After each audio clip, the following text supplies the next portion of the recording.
Well, welcome to Black Men Speak. It's a podcast that highlights ordinary Black men doing extraordinary things. And I'm your host, Keith Dent.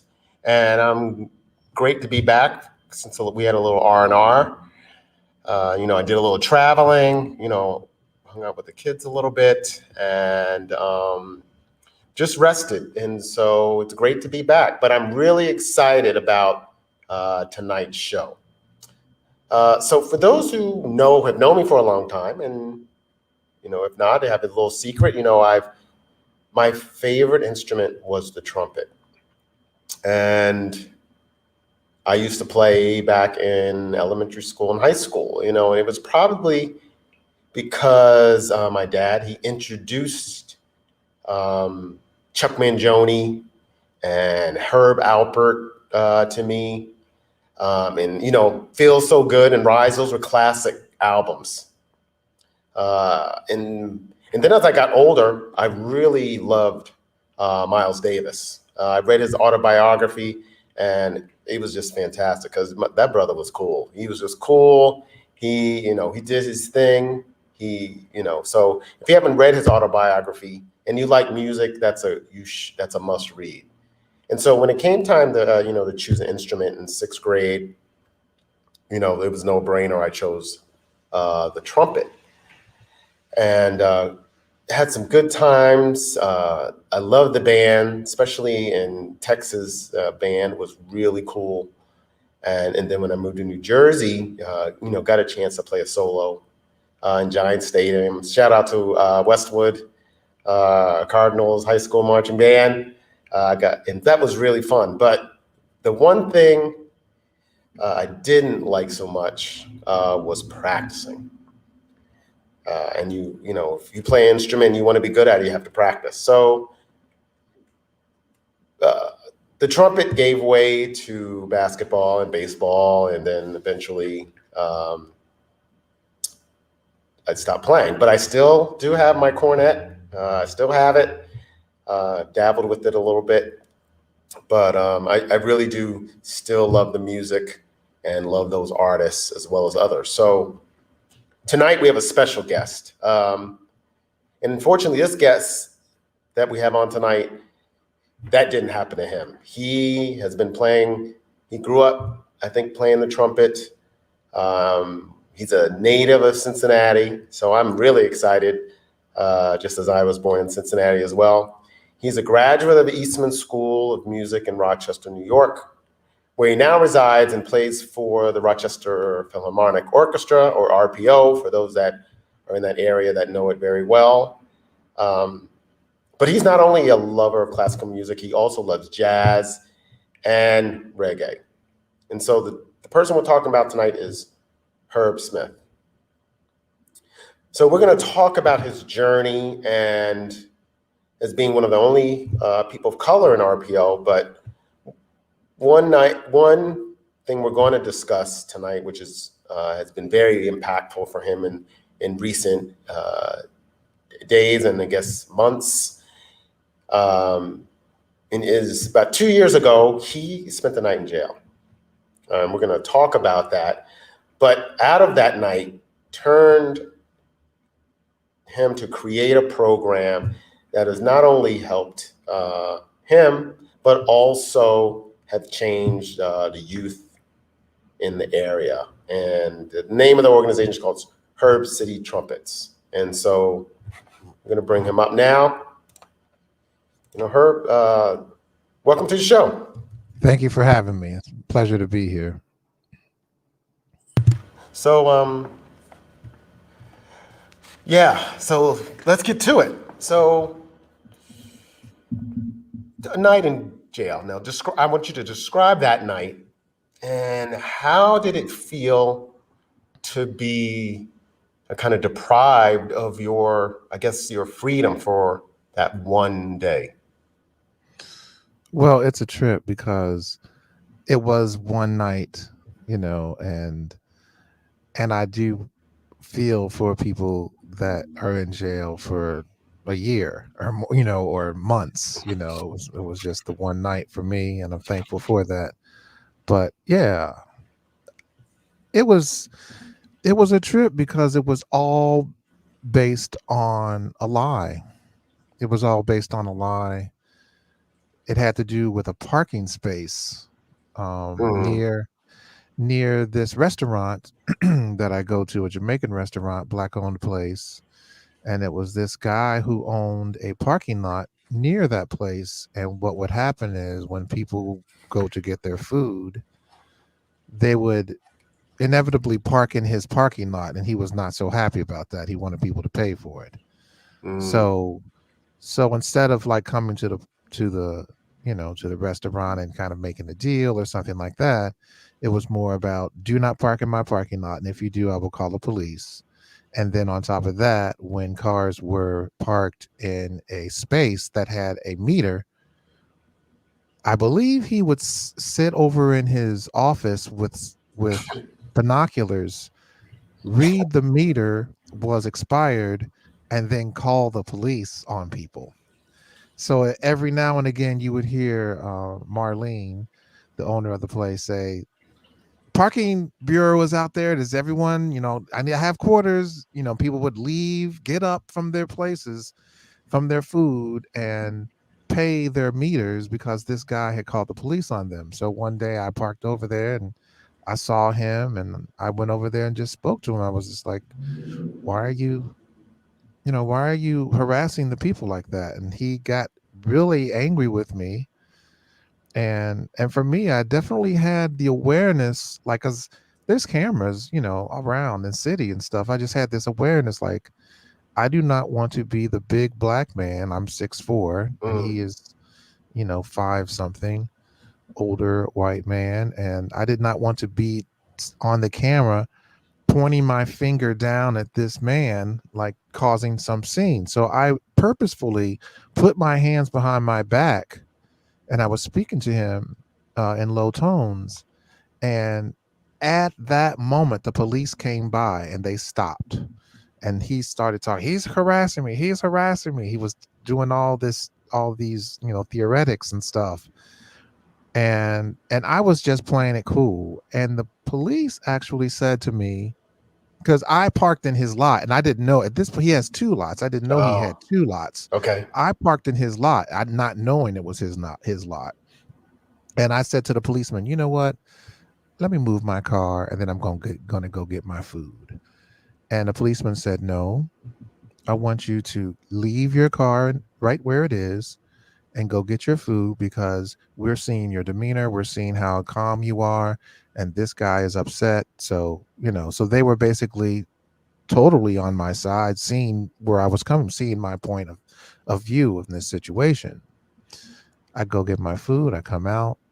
And then the policeman says, this guy wants to press charges against you.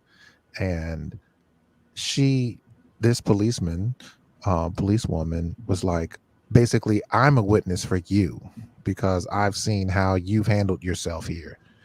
And so they took my information, whatever. And then, fast forward to like a month later or so, I get this letter in the mail, which I keep up on my wall right here.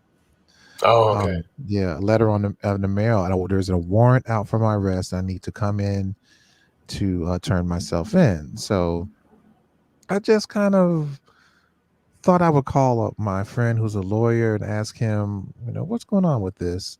So he looked it up and he said, this warrant is a warrant for your arrest without bail.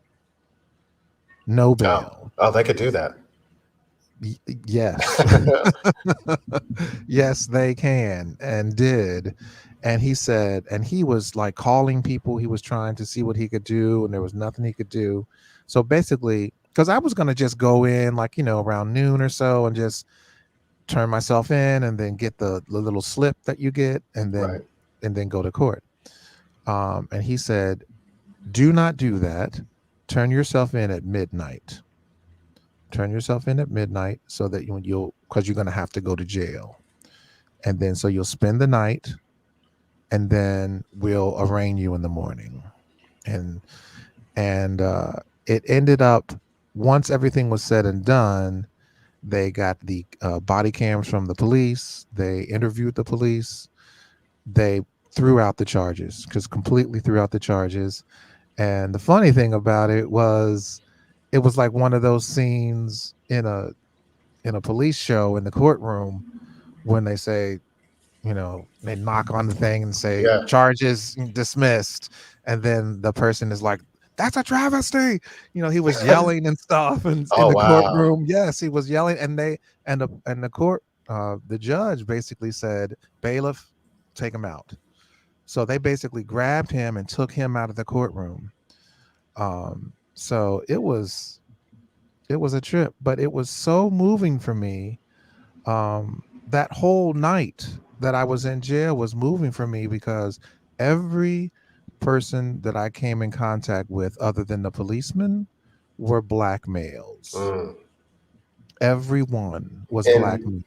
yeah, and so roughly how many black males were actually in there with you at the time? So the night at night when they brought me into a cell. And at first I was there, it was just like three of us in the cell. And then as the night went on, there were like seven of us in there. Now, the other cells in there, in this building where I was, they had a few guys in there, all black. Now, once I went in for the arraignment before court, because they move you from the cells into the holding cell right Mhm. near the courtroom, then it was like 20 or more of us in this one jail cell. Mm. And I was the oldest one there. They were all black men. And the thing that really impressed me was just how well they knew the system and how smart they were to figure out next steps. So one guy was like, "Hey, so what you in here for?" And he was talking to one of the other men in there. And the guy was like, "I'm here for blah blah." And he says, "Well, how many times you been here?" And then he would tell him, and he says, "Okay, who's your judge?" "Okay, oh, you got this judge, you're fine. All you have to do is do this, this, and this." "Okay, what time, what about you?" "Oh, this is your third time. Who's your lawyer?" Mm. "Okay, you got him. Okay, tell your lawyer this." Boom, boom, boom. I mean, it was like, and everyone in there was just giving all these things. I was the most confused person in there because my lawyer just said, we're going to put you in at midnight, and then we'll get you out in the morning. And they're moving me places. They're, take your phone, take your stuff off, everything. And I was just like, I just hope my lawyer knows where I am. And then they call my name, and then you come out. And then, okay, so now I'm in court. I come out of the cell and I'm in court. And then I see my lawyer there, and I was like, okay, good, my lawyer's here, that's good.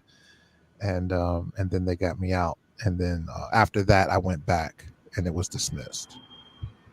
Okay, wow. And I know that definitely had to be a little just unsettling, uh, really not knowing the process, but also, and it's weird to say relieving that there were people or men there that knew the system well enough to guide you to the right way, at least till you got to the point where you could see your lawyer Right. in person. It was But definitely disconcerting, though, man, because I'm in jail. I'm upset because of the whole reason why I'm there. I knew that it was totally trumped up charges. This guy was making this up. There were witnesses that saw that he was not telling the truth. And I was doing it was doing a number on my head, because I'm just like feeling like he's at home, like, yeah, I just put Herb in jail. I'm mm, feeling like that. And I'm trying to keep myself together. So I do a little bit of meditation. I do yogas. I was trying to do stuff like that in the cell to just keep me cool, keep okay, me calm, keep me settled, keep me focused, so I didn't come out of there just being angry, right, about the whole thing, but I got through it. great, great. But then out of that, you decided to create an organization for young black men called Herb City Trumpets. So, Right. what made you decide to start that organization? Because that's very niche specific, as opposed to another like social service agency. Right. Well, I really do feel like, first of all, seeing those men in there, I kept thinking, what's the difference? How come I never, I was never here, but these guys are here? What was the difference? What was the, what did I get that I didn't end up there? You know, and I always want to help. You always want to help people around you, and but I'm not a congressman. I'm not a, I don't deal with laws. I'm not going to go out and, I mean, sure, I'll hold a sign or whatever, but that's not Mm, really my thing. I'm a musician. I'm a mhm, musician. I write right, music, conduct, play, teach. And I was just like, what can I do from my experience, from my milieu, if you say, right. to help? You know, I'm not going to organize a rally, but, and I thought music really saved me. Mm, Music really helped me. There were many times where I was angry, upset, frustrated, but the trumpet was always there for me. And it was this thing where if I put work into it, it repaid me. It was just a direct thing. It's mm, like you put mhm. work in, you get the product immediately. Okay. And that really helped me. That really helped me. It's kind of like I love to, like if I have to paint a wall, paint a room. When you paint a room and you're done, it's like instant gratification. Right. Boom, it's done. It's beautiful, and so that's what trumpet is. You work on it, you work, and then that sound starts to come out. So I was like, well, what can I do? And at that point I didn't know what I could do. I just was like putting it up to the universe, like I want to do something to help, and I want to do it through music. Mm, mhm. And then this grant came around called My Brother's Keeper, which is a grant through I think Obama. Yeah. Shout out to President Obama Yeah, shout for out to that President organization. Obama for Yes. that organization. Yes. And there was a round of grants going on in Rochester. And a friend of mine who is part of the city of Rochester, we were just talking about, man, we should do something. And it was like, let's put together some trumpet players. Let's see if we can, start like a mentoring program. They do it for violin. Like you've heard about different violin programs. It's the El Sistema program that uh, Dudamel from Right. the Los Angeles Philharmonic Mm, leads, and they have different satellites all over the country, all over the world. right. Okay. And Yeah. I was like, we can do this for trumpet, and that was it. And then we just started putting it together. We started mapping out how we were going to do it, looking for grants, funding, and next thing you know, I called my trumpet company, told them about it. They're sponsoring us. Each student that comes in the program gets a brand new trumpet. So it's Yeah. That's fantastic. yeah, it's so I did a little workshop and I'm playing trumpet. I'm telling these kids I want to teach you to play trumpet. And they're like, well, I don't have a trumpet. I'm like, you join the program, I got you. I got this trumpet. It's like you have no excuse not to do this, and And it did they leap at the chance once they knew that that expense was going to be taken care of? leapt at the chance. And the parents too, because the parents are thinking, how am I going to afford this? How am I going to do this?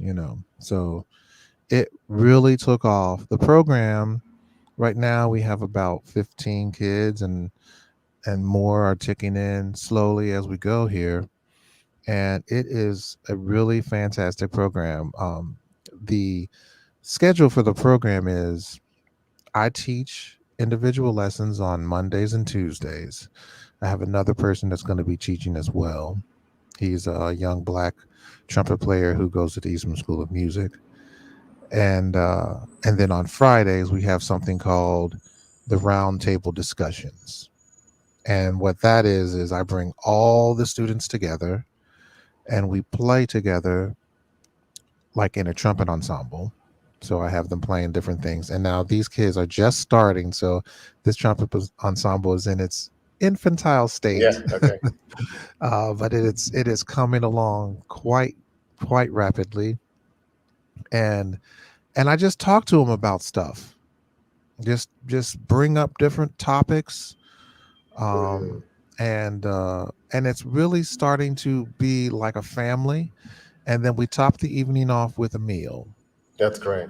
I Because I wanted to, because I know you picked the youth, and I wanted to kind of get into what is the state kind of the youth population in Rochester? What are some of the issues that are I guess prevalent in the city?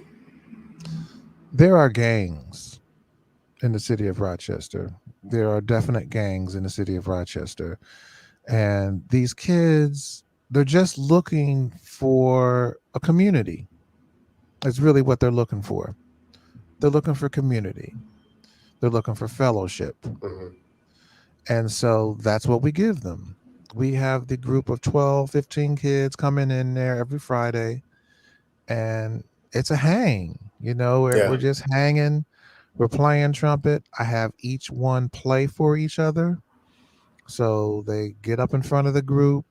They have to introduce themselves and then tell what they're playing. Hello, my name is Tyjon and I'm playing hot cross buns, you know, Yeah. and they play it. And so it has really proven to be a wonderful, like really surprised me at how well people took to it. Like it really has. In two cases, I have brothers playing. So I have both brothers in the family playing Mm. trumpet. Okay. And then in two other cases, um, I had the kid play, and then the parent was like, "Well, can I learn to play as well?" So I said, "Yeah." As a matter of fact, come on. Like I can't give you one of my new trumpets, but I have a bunch of old ones here, and Right. I got enough people I can call. Say, "Hey, you got an old trumpet? You want to get rid of?" And so that's what happened. I have two parents playing along with us, and And my parents, are these dads or dad, mom? I have a dad and a mom, a Okay. dad in one family and a mom in another family. Oh, okay. And they have been telling me just how much it's bringing the family together. Wow. In one case, the one student couldn't play the part, and the mom was like, "Hold on a second, I can play that." And she played it. I was like, "Okay, here, this is Right. good." you That's know, great. because she was like, "I always wanted to learn how to play a horn. I didn't have a music program in my school." So it's just really fantastic. Yeah. Wow. So always had a passion, Yeah, but she just because did. they didn't have she didn't have access, but that still stayed alive. That's great. Yeah, I know. It really blows my mind at how the program has just taken off. Great. So those are some of the surprises. And what has been some of the frustrations of running the program um, in the city?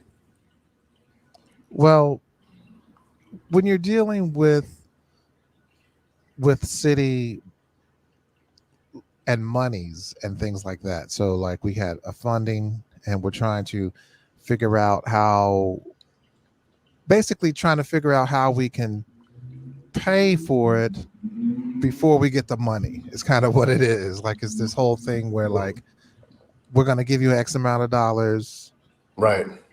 but we're not Then it's going to got to give come it in. right. And it's not going to give it to you until like 30 days, but you need to start your program now. And it's like, wait a second here. We need the money now so we can start it. But we figured that out. We figured all that stuff out. One of the issues that we have are some of the instruments, which actually turned into a plus. There was a situation where a student got his mouthpiece stuck in the bell of the trumpet. Oh wow, I know that's Okay, so yeah, right, the mouthpiece goes yeah. on the other side, right? And in so doing, tried to tap the bell That's what would come on a out. table so it would come out, and folded the bell. Whew. Completely folded the bell. Brand new trumpet, right? So the mom called me and said, I'm taking him out the program. I'm taking him out the program. You know, I can't keep nice stuff, always breaking Oh, stuff. And I said, do not take him out the program. This is a teaching moment. This is a teaching moment. So what we ended up doing, I said, bring the horn to the Friday session. Bring the horn.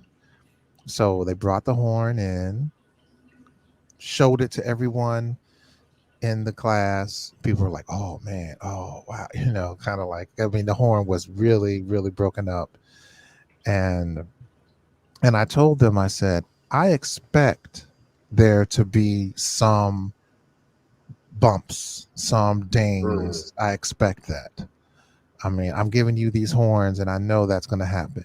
I said, but when something happens, it is for you to take responsibility for it. Don't try to mm, fix it. Don't try to make it better. Just come to me and say, this is what I've done. I says, I can fix the horn. That's not a problem. But when you try to fix it, now you are making it worse. mm. And I just showed everyone the horn, and I put up on my phone the price of the horns. The horns on Amazon are going for $1,200 Oh, wow. actually. And so I said to them, I am entrusting you all with $1,200 right now. I just put $1,200 in your pocket. I said, you have to take care of that. There's no excuses.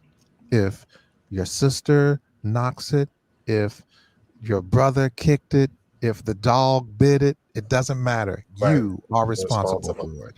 Yeah, it's a great And, teaching moment because you know, it talks yeah, about accountability yes, and my wife and I talk about it a lot. If what we need to do more of, if we raise the expectations of our kids to do, they will rise to the expectations. But we that's have to correct. set those expectations, and we don't do enough of that. And I think where therein lies some of the issues that we have with our Yes, kids. Yeah. So yes, so I wanted to switch gears a little bit on a sure. kind of a personal note, because I know that church and Christianity played a very instrumental role in your upbringing. But I know that you had a recent tragedy, with the loss of your wife to cancer.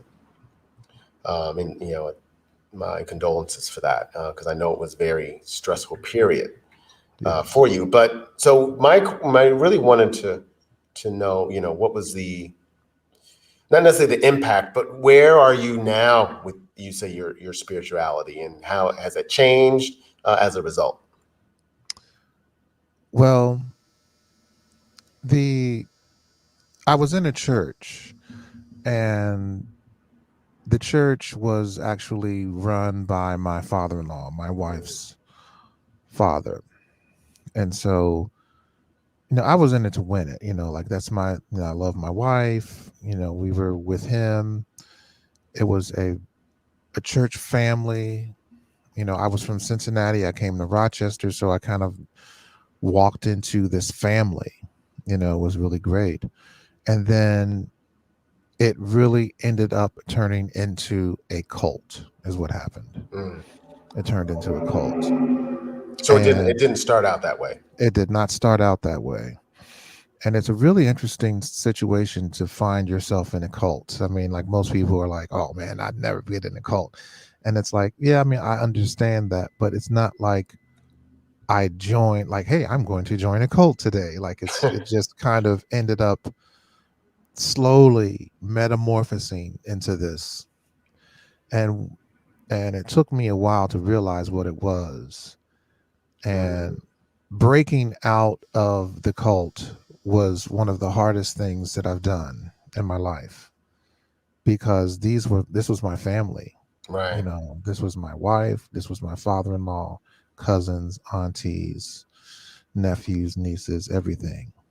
And breaking out of that, really, the cult was really about spirituality. It was based in Christianity, and it was going a little bit deeper into spirituality, and then other types of religions, Mm. like a little bit of Buddhism, a little bit of Hinduism, and we would read things like the Mahabharata and different books that Okay. we would read. And and to me, breaking out of the cult is what set my spirituality, because it was like, I'm going on my own, a man connected to God, Mm-hmm. as Mm. we all are. We are all Right. connected to God. There's no middleman. There's no person who hears God and tells you what to do. It's Right. it's that voice is within you. And the more I started to trust that voice within, and I started to hear it more and learn and move from that place. And that has brought me to where I am today, to be able to start something like Herb City Trumpets, to go forward and push the Rochester Philharmonic Orchestra to play at a Black Lives Matter rally. Mm. It's like that spirituality is what has been moving me forward. But it started in Baptist Church, Cincinnati, Ohio. Reverend Fred Shuttlesworth, Greater New Life Baptist Church. That's where Wow. it Okay. started. Yeah. Oh, Fred Shuttlesworth. Yeah, I know Yeah, him. Fred Shuttlesworth. He marched with Martin Luther That's King and right. all that stuff. And it started with him, you know. And I think, just when I look back, I was always trying to search and go deeper and deeper and deeper and deeper into spirituality and into that connection. And I when I think back to the cult, I think I needed that in weird ways. I needed that. I would not be here today if I hadn't Mm. gone through that. I would not be here today if I hadn't gone through that. People are like, do you regret all that time you spent there? And it's like, well, there was a lot of time, and I have definitely thought about that, but How I'm long? here. How long was it? I was in, overall it was 20 years. Oh, well, 20 years. Okay. Overall In it was in the 20 years. shift to the But cult the took how shift, long? yeah, the shift to cult was maybe like the last 7, 8 years or 8 years. so. And it's Kind of, still operating today? it has dwindled. I believe that it's probably not. It's Once I left, I was like, I can't, as you say, break the seal. I was the one that broke the seal. And Okay. I was, it's and when I say it was tough, it was so tough because on Thursday, my cousins, my best friend, my wife, my father-in-law, we were friends. Everything was, together. On Friday, no one would talk to me. I was just completely shut out. And Even your wife, even your wife? even my wife, she, I still lived with her. I still supported her because I felt like that was what that was my vow to her, Right. you know, but no, I would take care of her, and you know Wow. and they wouldn't even look at me. Wow. But it's those times, those types of things that test you, that make you stronger. And I would not be here today without those experiences. Okay. So then this is probably a minor thing compared to, losing your family, but with uh with RPO, you're one or if the only person of color in the orchestra. And so what has your experience been like there? And what are some, and I know you talked about how you were able to challenge them to play at a Black Lives Matter rally. So yeah, I'd love to hear that part, because I know there were some challenges around first, second chair, auditioning for first chair, and those kind of things, which I was fascinated by, because I know when we're in high school, you audition or challenge, and if you lose, you lose. Not Right. where you're almost given this position, and you don't lose it. You only lose it for a specific reason. So yeah, I'd love to hear more about that. Yeah. So I am the only black musician in the Rochester Philharmonic Orchestra, and I have been the only black musician in the orchestra since I've been there. And they've Wow, only, how long has that yeah, been? it's been it's been 20 years. 20 It's been years. over 20 years, Oh, 25 that's years or amazing. so. Yeah. And so it's a real trip, because I have I have definitely seen like some students come in, like from Eastman, that were like kind of subs, black, come in and sub and then move on or do something else. But the orchestra has never really tried to get any new black players. There is a real interesting thing about just like the skill level that it takes to be in an orchestra, and having actual black applicants, that will come in. But I always said, like, companies need to reflect their their surroundings. The Rochester city is 30% black, so Oh, is it? Okay. the orchestra should reflect that. They should reflect that. And I know right now they are working actually to make this better, especially in this day and age. Right. Like right now, everyone's trying to diversify, which I think is fantastic. I just really think it's fantastic. But yeah, I was the first full-time hire musician in the Rochester Philharmonic Orchestra, the first in the history of it, and Mm. the orchestra has been going for 100 years. So yeah, so it's been a trip, and I honestly have not had a lot of issues with racism amongst my colleagues in the orchestra. I have not, because a lot of people wonder, like, well, how was it? Was it like, nope, I really did not have a Well, lot of yeah, because it's problems. about talent. If Yeah, you When you're right, talented, that outweighs or trumps. Well, it should. I can't say that right, always right, happens, right. but it And should. this Yeah. in this situation, yes, it did. I mean, I just didn't have any problems. I just remember one time where there was this older horn player, and at that time, I mean, this is years ago. This is probably, I'm probably like 15 years ago. And at that time, he was like probably 80 or almost 80. So he was an older man.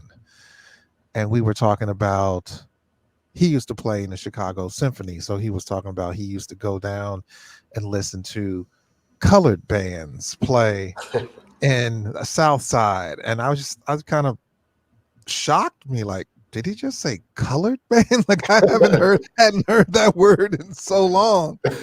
But I mean, it was just kind of like, he's an 80-year-old man at this point. Right. I'm not trying to, like, make a big stink about it, but I really had not had any problems. But when I did, I mean, this was in the height of the pandemic, and they were doing Black Lives Rally Matters right after George Floyd and things like that, Daniel Prude, Hmm. the Right. deaths of these black men. And so there was this Black Lives Matter rally, and I wanted to have the Rochester Philharmonic play Aaron Copland's Fanfare for the Common Man at one of these rallies. That piece really does talk about playing. It was written for the common man, Mm. for people, for everyone. And I ran into some difficulty with that. People were nervous.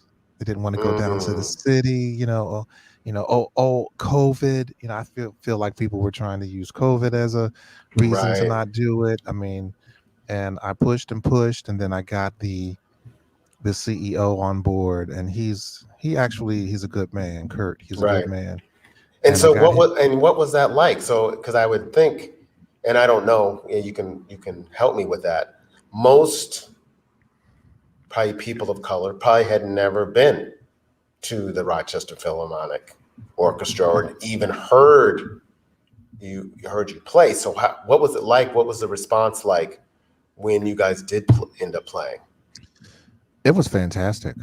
The response was really fantastic. I actually conduct as well, Okay. so I conducted the Oh, piece. you conducted. Oh, that's great. Yes, I conducted the piece, and then I spoke a little bit beforehand to just set the piece up, because that was one of the things I knew. Like, just coming in there playing a piece, I wouldn't have the people impact. aren't gonna know what it's for. Like, why are you playing this classical piece for us? Mm, And I just kind of gave them a little bit of a background on why the piece was written. It was written back when the vice president under Roosevelt gave a speech about how, basically, how the rich were taking advantage of common man. And he was a very good orator, and he talked about the common man, and that the common man is where we need to start, and that's what we need to bring up. And that's where Aaron Copland got the impetus to write this piece, Fanfare for the Common Man. And I thought that was the perfect sentiment for a Black Lives Matter rally. So I gave a little bit of a speech about that, mm, talked about that, and talked about how, as a black man, I don't feel like the common man. We're less than the common yeah, man a lot of mm, times. I talked about that. And so basically, we're going to play this Please Common Man to let's get us up. First of all, let's get us up to the common man. Let's mm. get the black people to be the common man. Let's get Right. that first, and Wow. then we can go higher than that. Fanfare for the common man. Then we played the piece, Wow. and the people loved it. Loved it so much that they wanted us to play it again. We played it twice. Oh, great. Yeah, we played it once. They were clapping. They were like, "Do you have anything else, or can you play it again?" I was like, "Let's play it again." So we played it twice. Nice. Yeah, it was really Nice. a really good movement. And from that point, the Rochester Philharmonic, and I'm on the orchestra committee, and I'm on different committees where now the orchestra is partnering with different organizations. Like, we partnered with this black box theater that's right down in the city of Rochester. We're looking at partnering with city schools. We're actually trying to do something. And I kept saying, the Rochester Philharmonic, it's really about the suburbs of Rochester Philharmonic. It's not the Yeah. Rochester Right. Okay. Philharmonic. Right. you know and so that's one of the things that, along with my Herb City Trumpets, I'm Yes. also working to try to diversify and get this orchestra in a place where, it's really serving its people. It's serving the city. The city. That's great. Yeah. Great. So on a little bit of more of a lighter note, because I know you're not just orchestra, but you're a big jazz. You have your own ensemble, and then reggae. I heard as well. So I wanted to ask you, who's your favorite artist, and what is your favorite song to play? Well, I heard you talk about that you love Miles Davis. Yes, Miles, absolutely. I love Miles. To me, he was just himself. You know, One of the things that he said was, the hardest way to play is to play like yourself. Like, that's the hardest thing to do, is to just play like yourself. And I thought that he did that so well. There's no other trumpet player that, when you hear them, you go boom, like the way you do with Miles. Like, I can hear Miles play anything. Yeah. Like, there's Miles. Yep, that's Miles right there. And I mean, since you're a professional, is he considered and I would say yes, but I wanted to hear from you since you are a professional. Would he be considered the gold standard he would be on the Mount Rushmore of trumpet players, right? Oh, there's no question to me. Yeah, the Mount Rushmore of trumpet players would be Louis Armstrong, Miles Davis. Clifford Brown, would he be on there? Did, yeah, Maybe. Okay. I mean Clifford Brown definitely, but I think like Louis, Miles, and oh, you just made Dizzy Gillespie. Oh, right. Of course. Right, Louis, Miles, Dizzy, and then it might be Clifford Brown or it might be Freddie Hubbard, because now we're getting into like anything. Semantics. Well, like anything, as time goes, then you start to see more of it. You know, like you have the pioneers that come that Mm, break the seal, and then that brings someone else out, and then they break a seal that brings someone else out, and then a lot of people start coming up. gotcha. Not to belittle Clifford Brown or Freddie Hubbard or Lee Morgan or like these really Yeah. incredible Roy players. Hargrove was great too. Even Roy with that. Hargrove, oh Yeah. my God! I mean, there's just Yeah. so many. Yeah, there's so Okay. many. But those three to me would be like the ones that really, really kind of were the pioneers. So yeah, it's Miles Davis. Yeah. Okay. He's my man. He's Okay. my number one And what would trumpet your player song? What would the song be? that I like to play. Yeah. Oh, see, that's very tough right now. Okay, well, let me just tell you what I'm working on right now. Like I Okay. go through spurts. I go through spurts. There's a Benny Golson tune called "Along Came Betty." You should check that out. Okay. It's it's a tune that Art Blakey played with Benny Golson and Lee Morgan with the Art Blakey and the Jazz Messengers. Yeah. Okay. And that is just a tune that has just really been I've just been really dealing with that, really shedding it, really practicing it a lot. So that's I really like to play that.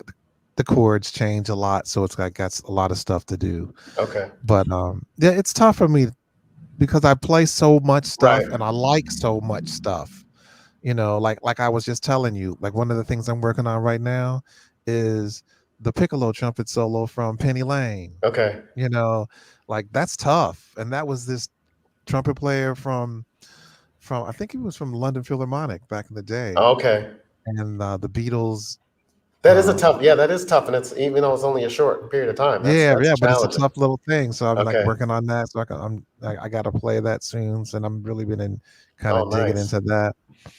So Nice. yeah, there's just a lot of things. And one of the things, I mean, I don't want to the things that I really love to play, really, I really love to play my compositions too. Right. I mean, because I'm writing them, and it's like, to me, like the amazing feeling of writing a piece and then hearing it like played, and the musicians are like giving their heart to it. It's like there's a fantastic feeling to just have that denouement of from paper to being outpictured. It's really fantastic. Yeah, I'm sure that has to be. I'm sure that has to be great because I would assume you write all the parts as well, and so yeah. And when I write pieces, I really like the musicians to be creative. So I really write them kind of a skeleton a lot of times. Sometimes like certain things I really want them to play specific things, but then I always open it up so it's like a skeleton. So it's like, here's where you start from. Now you just go off, just play what feels good to you. Okay. Here. Oh, nice. And then it just morphs and it becomes a thing that's really steeped in the moment.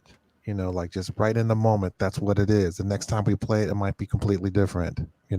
Okay. So I really like that with my jazz trio. I really like to allow things to just unfold and be what they are. Nice. So a couple more things. Sure. Before I let you go, start to practice your Penny Lane. So what are your future plans with Herb City Trumpets? Where do you see it going? Well, right now, um, I want to grow the program. I want to grow the program. I want to. We have one location right now for Herb City Trumpets. I want to grow it to 2 or 3 different locations. I got a couple teachers that I'm trying to groom to be able to teach it. I have a specific method that I use to teach trumpet players. One of the things about black players is that your lips are fuller, and Right, so right. on a trumpet, which like on a trumpet, it's a smaller mouthpiece. Hmm. And a lot of times teachers, when they see a black player playing the trumpet and they see those bigger lips, the first thing they do is say, here, take a trombone, because a trombone mouthpiece is wider, Wow. I did not right? realize that. Really? Yes, a lot of times. And that is not necessary, because there is actually a method that you can use with fuller lips to play trumpet, so that, and it is an advantage when you have fuller lips. You have like a bigger muscle, Okay. bigger, more meat, more muscle to deal with. So that's one of the things that I'm teaching these kids, and I am really amazed at how fast these kids are taking to the horn. So I'm going to have some teachers learn this method, learn everything, so that we can have satellite Herb City Trumpets Mm, around Rochester. I want to just start. I want to get it up. Wait, like I said, we have like 15. I want to get it up to 50 or more kids. And then people are like, well, it could be Herb City Trumpets Cincinnati. It could right, be Herb City Trumpets Buffalo. It could be Herb right, City Trumpets Chicago. Like, right. Because this is no one has this like this in the country. They exactly, usually focus on other instruments. exactly, Wow. exactly. I And the didn't even know mentor there was a method either. If I might still be playing if I knew there was a method for the That's what I'm saying. yeah. Like I actually had a teacher say to me once, "Who taught you how to curve your lips in like that?" And I was like, "I don't know, just naturally did it." You know, and when you look at some people, like they have thinner lips, like their top lip, they have no top lip at all. Mm. Like when you think of Right, like right. a, and so that mouthpiece just sits on there, no problem. But someone with fuller lips, you have to adjust your lips, and if you don't know how to tell that kid to adjust them, then they're starting the trumpet from a deficit, because their lip is all in the wrong place. And then, And so well, if you what does that actually do with that? Does it make you play louder, or what does that curving in your lips do for you? what it does is, it's like if you take your muscle of your arm, and if you're going to lift something, you're not going to stretch your arm all the way straight. You're going to curve your arm and like kind of do like Mhm. like a curl, you know. And so you're bunching your lip in. It gets all the muscles in there to the mouthpiece, which allows you to have more control, more power, more Mm. range, better tone. There's a lot of things that just naturally can come to you. Um, and Amazing. so yeah, this is something that my students are really taking hold of. It's really fantastic. I'm just really, and the thing about it is my it's my awareness of this as Right, well. You know, like having a room full of 15 black boys playing trumpet. right. Like, I've never done that before in my life. Like, this is the first time I've ever taught this many black kids. And so, like, yeah, I'm like, no, curve your lips in, do this. And I'm like, what are you doing? Sit down, boy, get up. No, no, come over here. Sit your Right. behind down over here. It's like I'm directing these kids like they're my sons, Okay. and they're taking to it. Right. They're really taking to it. It's Well, really in having a person of color that one that is a professional, it carries a lot of weight because yes, it's like he knows he plays as opposed to which I had just a band teacher right, that just will say, well, fix your tone, and you don't know what they're talking about, or because your lips are fuller, they don't know that you need to curve your lips in order right. to correct the problem. So that's fascinating. That's awesome. when I I was think it's great. when I was in sixth grade, I remember it was me and this other guy, Jerry, and the band director said to us, do you guys want to switch to baritone, because baritone uses the same mouthpiece as trombone. Right. And Jerry was kind of like, okay, I'll switch, and I was just like, no, I do not want to switch. I want to stay on trumpet. And then Jerry, he fell off. He went play baritone and then fell off baritone, and I don't even know where he is right now. Right. But I stayed on trumpet, and I'm still here today. So yeah, Right. it's a real thing. That's A real awesome. thing. Yeah. And so, yeah, thank you for that. And how I like to end the show, because it's not always about what you do and how you're helping, but a lot of times we don't plug in to our feelings and support that. So I always like to ask this question, what is on your mind right now as a Black man? Well, for me, it is like I was with a friend of mine, white guy, and um we were going to we were going to look at cars. I was going to buy a car, and it was after hours at the car dealership. And I was just like, "Oh, it's after hours. We're not going to go in the back and look at cars." And he was like, "No, man, let's go back there. We can go look at cars."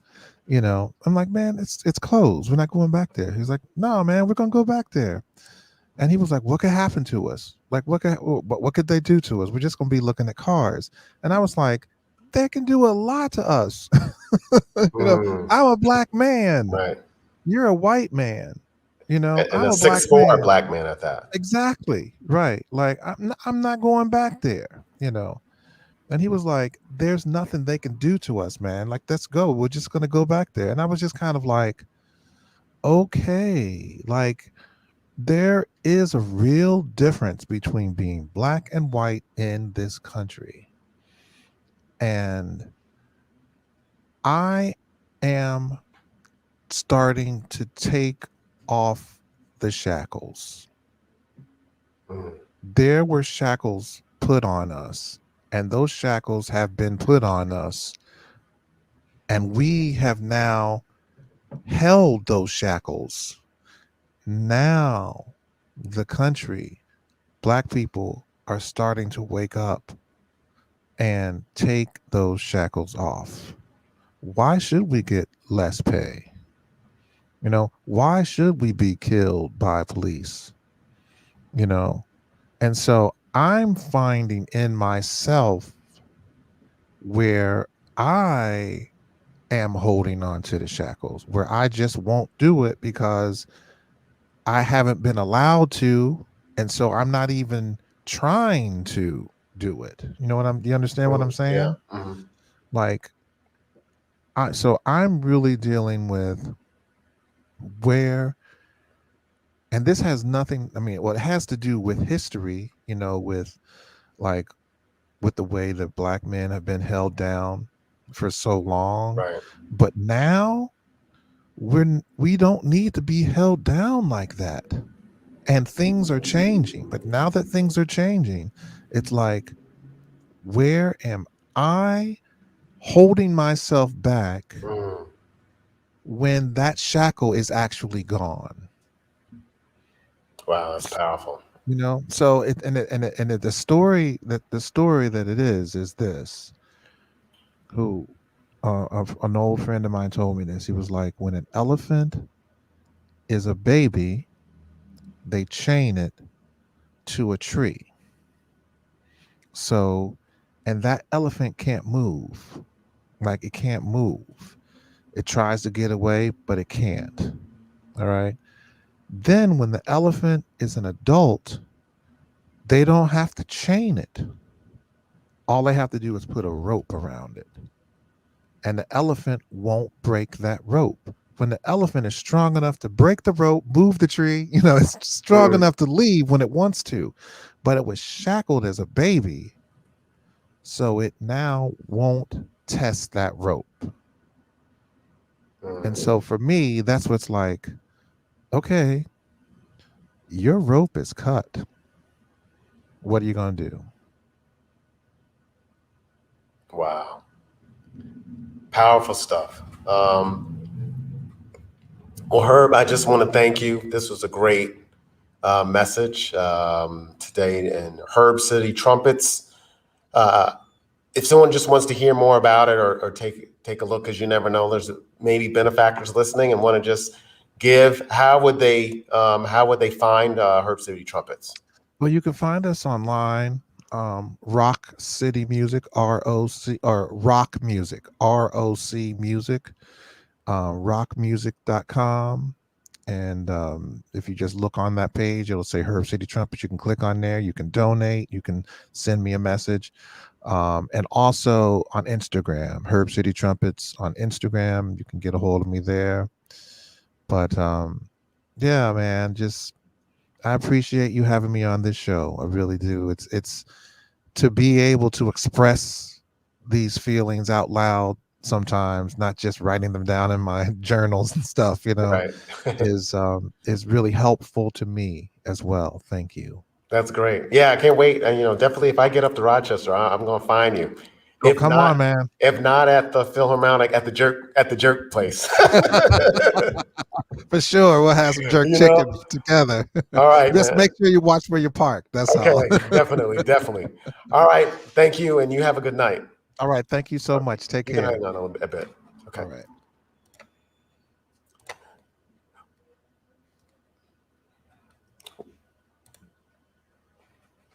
Oh, where is it? Oh. Well, that concludes the show.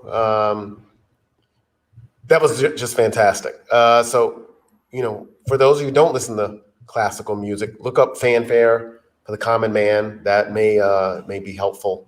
Open up some stuff for you, but just definitely check out Herb City Trumpets. And if you want to give, or at least hey, even if you teach music, it might be a way to support, because those just are spaces that we have people of color don't engage in as much. And in order to kind of break those shackles, as he mentioned, we have to support and we have to show up and say that, look, this music is for us as well. It's not just for non-people of color, and that's very important.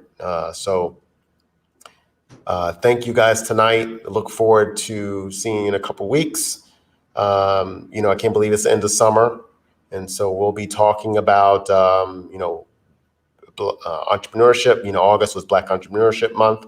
And so we'll be talking about that. So this is Keith Den from Black Men Speak. If you like the show, make sure you share it, comment, post some comments, share. Also, if you missed tonight, you can always catch the podcast. We're on Spotify, on Apple Podcasts, as well as